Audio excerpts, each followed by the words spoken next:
If you've just been diagnosed with gout, I get it. It can feel really confusing, maybe even a little scary. That sudden, intense pain is a shock to the system. So the whole point of this guide is to cut through all that confusion and give you a clear, straightforward plan for taking control.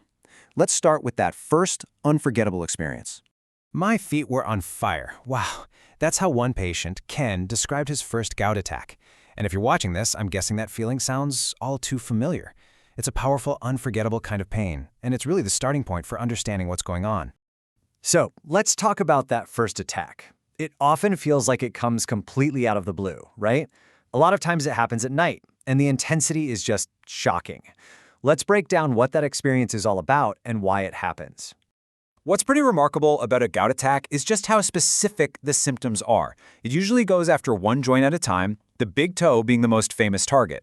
The joint gets hot, it swells up, it turns this angry reddish-purple color, and the pain, well, it's on a whole other level. It's so sensitive that literally the weight of a bed sheet can feel unbearable. This isn't just a little ache, it's a full-on inflammatory assault.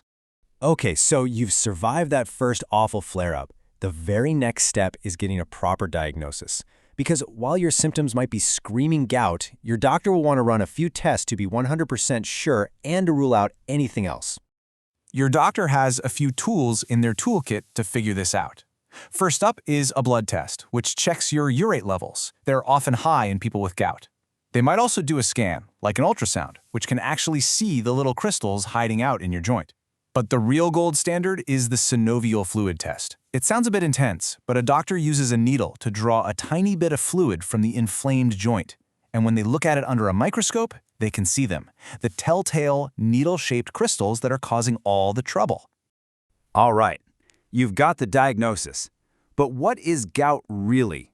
What is actually happening inside your joint to cause that unbelievable pain? To get that, we need to zoom in and look at what's going on at a microscopic level. At its heart, gout is a type of inflammatory arthritis. The whole thing is caused by having high levels of a substance in your blood called urate. When there's too much of it for too long, it starts to form these tiny, sharp crystals. And here you can see the root of the problem. For years, these little needle-like crystals can be building up silently inside the cartilage. But when they get disturbed and spill out into the joint, they physically scrape and irritate the soft lining. Your body's immune system sees this and launches a massive counterattack. That's the inflammation you feel, the heat, the swelling, and that absolutely excruciating pain. Now, this is a really crucial point that surprises a lot of people. There's this myth that gout is all about eating rich food.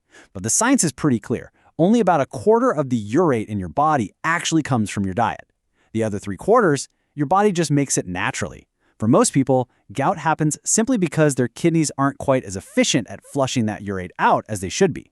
So, while diet isn't the root cause, certain things can definitely trigger an attack, kind of like shaking up a snow globe and letting all those crystals fly around. This could be anything from an injury, getting sick, or, yeah, a big fatty meal. Even just getting dehydrated can do it. And here's the wild part. Even starting the right medication to lower urate can trigger a flare-up at first. We'll get to why in just a minute. Okay, so how do we fight back? The good news is, treatment for gout is very effective. It's best to think of it as a two-pronged attack. One plan for when you're in the middle of a flare-up and another for long-term prevention.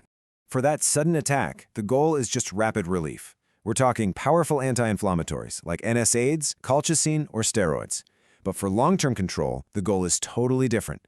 We use medications known as urate-lowering therapies, or ULTs.